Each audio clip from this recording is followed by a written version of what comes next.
What's up guys, Ruppy here, bringing you my Week 4 battle for the SAPL, as my Columbus Swoo look to maintain our undefeated record against the 2-1 Gary Southshore Raikous, coached by Blade, or Bolt as I guess he's known in game. Now, I do know this video is going up a bit late, and I do apologize for that. I kind of already gave a brief explanation as to why my team builder video. Other reason is because I'm getting to recording this late because I also recorded the battle fairly late. We kind of didn't get to it until kind of late-ish in the weekend because of my aforementioned stuff from the team builder video. But it is still going up, don't worry. I'm not going to ban you guys like that. Not this time. I'm determined to see this one through to the end. Anyway, let's get back on track. So you see my team off to the left, as per usual, and you can check out the team in depth through my team builder video, if you have not seen so already. His team is off to the right, and the first thing I noticed right out of the gate is that he did not bring Victini, which was a huge weight off my shoulders, because I really did not want to deal with Victini. I know the mon fairly well, and I thought I brought a team that could handle it, but it was just made much easier on me not seeing it at all in this game. I did, however, see him bring Hariyama. He brought the Scolipede, which I had a feeling he would bring. He brought the Krookodile, which also kind of didn't surprise me. A lot of what he did bring didn't necessarily surprise me to some degree. I was a little surprised that... well, no, not really. Everything kind of makes sense here. I mean, him not bringing Victini was a bit of a surprise, but that was about it. There were about 7 or 8 different mons I figured he probably could have brought. I was almost positive Victini would be one of them, but it is what it is. But this does also make him the first confirmed opponent against me that is not bringing a Choice Scarf Psychic type as a potential answer to Mega Beedrill, as every single one of my other opponents has opted to do over the past few weeks. Because Choice Scarfing a Bronzong makes absolutely no sense in the world. If someone actually does that and makes that set work, then by all means, please show me, because I would love to see it. Anyway, we're going to go ahead and get started here. I decided to lead with Archangel, because I figured against almost anything on his team, Archangel would have a favorable matchup, and I could easily defog Rocks away if he wanted to get those up right out of the gate, since he saw Talonflame. There was one Pokemon I did not really want to get matched up right out of the gate with, and lo and behold, he ends up leading with it, the Krookodile. Which, I am going to go ahead and tell you guys right now, I did confirm this after the game. This Krookodile is in fact Scarfed. I played most of the game under that assumption because it was the only mon on his team that made logical sense to Scarf. So, I go ahead and take a Stone Edge there. I probably should have switched out, but I knew I could take a Stone Edge, and I figured, why not Heat Wave and get some damage off on this thing right out of the gate? Just so, to help me wear it down so it's not going to be as big of a problem later. This is where I switch out, however, because I really do not want to take another Stone Edge. I don't really want Zapdos getting too worn down because it's going to be important for defogging purposes. And I go ahead and switch into Bomb Track, who is going to eat this Stone Edge fairly well, get some nice recovery back with leftovers.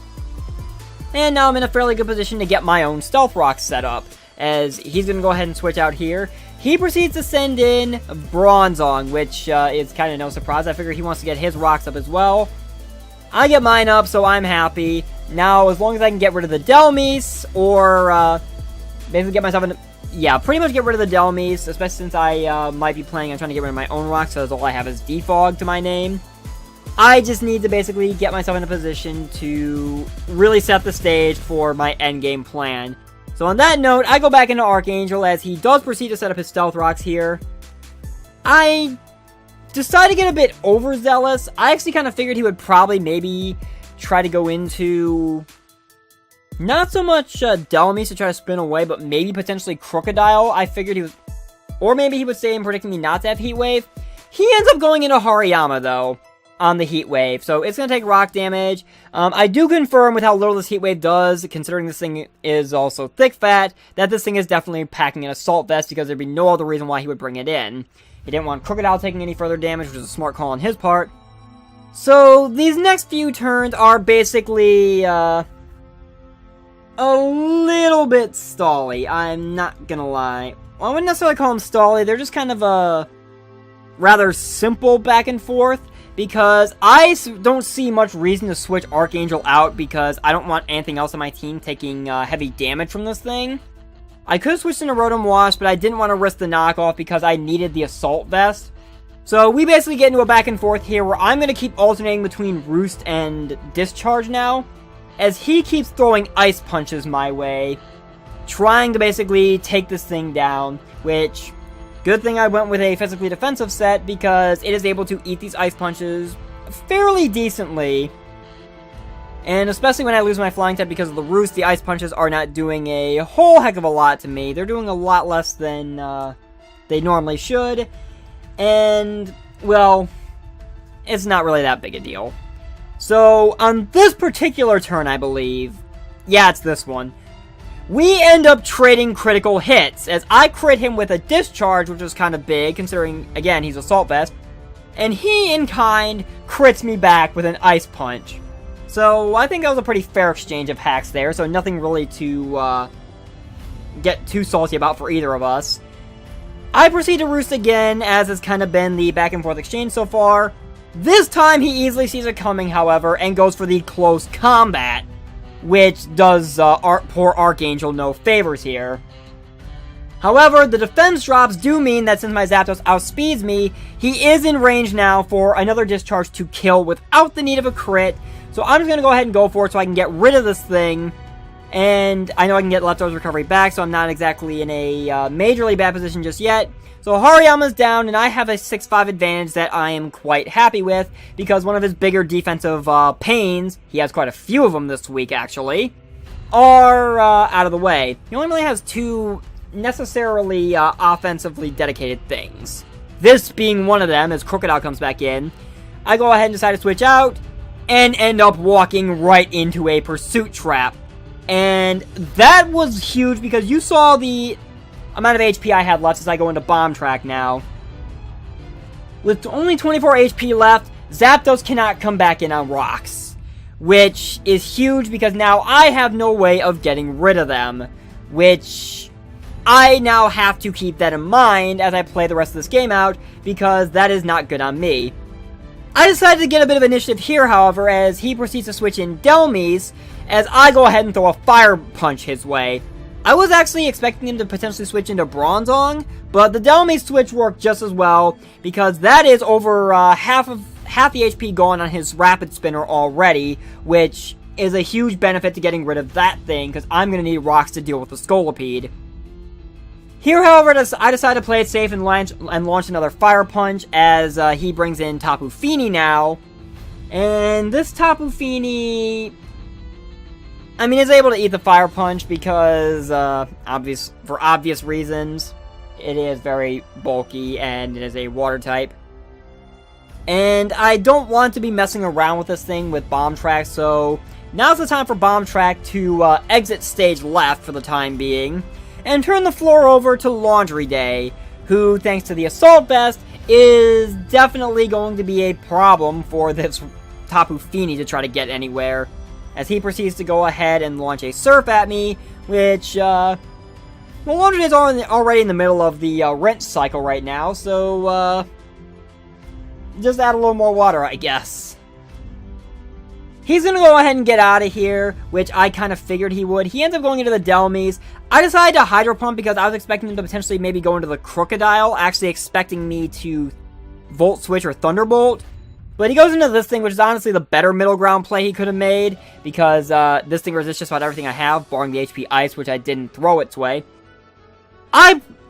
Honestly, at that point, I had a feeling I probably outsped. I didn't want to take the risk because I'm running no speed investment, but had I Volt Switched out there, I knew it was going to Rapid Spin anyway. Had I Volt Switched out there, this Delmies probably would have ended up killing itself to the Rough Skin after the Volt Switch damage as well. But ultimately what ends up happening is he Rapid Spins, damages himself, Bomb Track is in now, and instead of setting my rocks back up again, I opt to go for the Gunk Shot because I actually figured he would probably bring Tapu Fini back in, wanting to preserve his spinner. But that is not the case. I end up revealing Gunk Shot earlier than I would have wanted to, but in the process, his spinner is in fact gone now. I have a 6-4 lead, so I'm feeling a little more comfortable now. And this is the point where he sends in Tapu Fini, knowing that he doesn't have to switch in on a Gunk Shot. He can simply scare me out right here and now, which I'm not going to play games. I'm just going to go ahead and make the same switch I did before, go right back into Laundry Day, as he ends up going for the Moonblast this time, which is a much less middle ground play because it would have destroyed Druddigon, and it does more than Surf does to Laundry Day, that's for sure, especially since I've got no recovery options since I'm going AV, which, leftovers, and it prevents me from doing Pain Split. I proceed to Thunderbolt here. I was actually kind of surprised he stayed in. He reveals Calm Mind here, which, thanks to that T-Bolt damage, is actually not really going to benefit him because I've proven that I outspeed this thing. So even if he hits me with anything, I should be able to live it with the Assault Vest and at least two-shot this thing from this range. So he goes ahead and switches here. I T-bolted figuring that even if he brought in Krookodile, I could just easily just switch out then because I'm max physically defensive as well. So I T-bolt again, kind of expecting him to potentially go that route as he gets Tapu Fini out of there. He goes into the Bronzong instead, which doesn't eat that T-bolt too well. I mean, I figured it would have eaten it well, but that was a little more damage than I was expecting. And I proceed to Volt Switch out right afterwards, which shows me he might be a little more physically defensive. Regardless, I go into Bomb Track because I know I can easily get my rocks back up again. And this is where he makes a misplay that he admitted to me later he was very mad about, considering he said he has Tapu Fini in a few other leagues as well. He forgot the Misty Terrain was up, even though, again, Tapu Fini. And the Toxic does absolutely nothing because of it. So that's an unfortunate turn of events on his part. He goes into Tapu Fini here as I just go ahead and get my rocks back up, knowing that they are not going anywhere anymore, especially since I can't even get rid of them with my own Zapdos now, unintentionally. Here, I make a bit of a mistake on my own right. Calx told me that I would have been able to live a Moonblast from this thing. So I decided to make a bit of an aggressive play, stay in, and Gunk Shot this thing, because it was actually a pretty good roll that I could have probably taken it out. However, in doing so, he crits me with a Moonblast, and I end up losing Bomb Track for no good reason. If I would have just made the smarter play and gone into Rotom-Wash, even if that thing probably would have been closer to sack-off material, this could have been a whole different game. One that I wouldn't have potentially run into some problems with later on. Regardless, this is the perfect opportunity for me to bring in Nightclub, knowing I can brick just about anything he wants to bring in at this point. And I proceed to just Boom Burst, and that's the end of Tapu Fini, whose delicate ears cannot take what Nightclub is laying down tonight. So in comes Bronzong, and as much as I could have done some nice damage with Boom Burst, I really didn't want to play around with it, so I just go ahead and switch out here. And this is where I basically start going for endgame. I send in Archangel to die to the rocks, knowing that I basically then have a relatively-ish free switch into the mon I said was probably going to be the star of the show tonight. And that is the one, the only, the Deva-inspired Nerf This. Who unfortunately is going to end up taking a crap ton of damage from Stealth Rocks, but I proceed to go ahead and roost all that off, knowing that Bronzong cannot do anything to me. I figured he would have switched, actually. Instead, he stays in. He actually makes a smart call here, stays in, and Toxics me.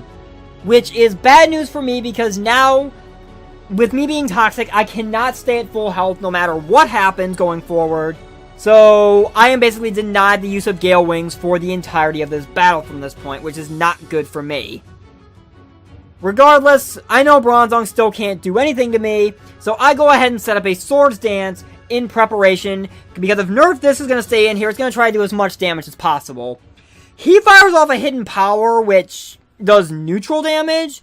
I have absolutely no idea what kind of Hidden Power that was, so I don't know what it was supposed to be, what he was aiming for, what it was supposed to be intended for. Regardless, all I know is I'm going to Flare Blitz now, and Bronzong is going to die. So he only has 2 Mons left to my 4. And this is the play right here that kind of cost him the game. I figured he would send in Krookodile, which I can't switch Talonflame out anyway, so I would have just rolled with it. Instead, he sends in Scolipede, which baffled me. I know for a fact he's going to protect because he wants to get the speed boost and he knows I'm going to die to the toxic anyway.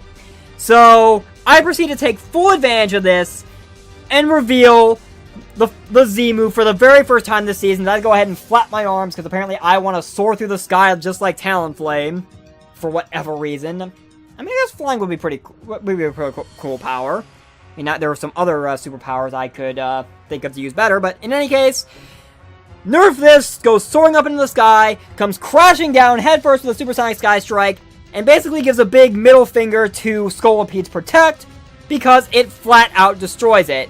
Unfortunately, it's going to die to the toxic damage afterwards, but at this point, this game is all but done. All he has left is his Scarf Krookodile. And just to make absolutely sure, I send in Quartz at this point because it's also Choice Scarf, and because we're going to exchange Intimidates here, which doesn't really bother me because I have 3 Mons left. I could easily switch Quartz out at any time. He cannot get rid of the -1 attack that I just gave his Krookodile. So this is pretty much endgame right here. I go ahead and proceed to Earthquake regardless, however, because I just go ahead and decide to give Quartz the final kill. Just because it hadn't really done a whole lot this season, and I want to fix that. He goes for a Stone Edge here, and does end up getting a crit on me. But it's not enough to polish off Quartz, so I'm able to get out of this with a 3-0 differential still intact.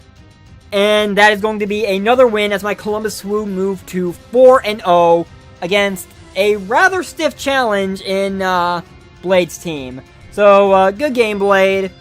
I know you got fairly mad about that last turn of events, and I know we discussed it quite frequently after the game.